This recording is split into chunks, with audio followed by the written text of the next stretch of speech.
Niemand weiß, wann die Übertragungen aufgetaucht sind. ein Rauschen im Netz. Fragmente aus einer Zeit, die vergessen wurde. 3 Stimmen. Verrissen, Menschlich, synthetisch.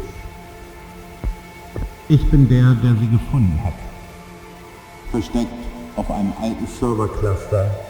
Tief unter Datenmüll und kaputten Streets. Sie nennen sich. Stahlfraktur.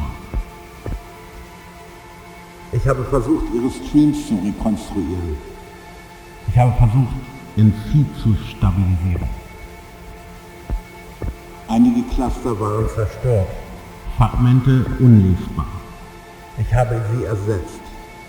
Mit meinem eigenen Code. Plötzlich hatte ich ein Signal. Es fühlt sich immer noch falsch an. Aber es funktioniert irgendwie. Die Musik ist nicht mehr rein. Sie lebt jetzt. Ich bin der Connector. Ich habe die Verbindung hergestellt. Ich weiß nicht, ob sie real waren, Aber sie klingen, als hätten sie gelitten. Stahlfraktur sendet wieder. Signal synchronisiert.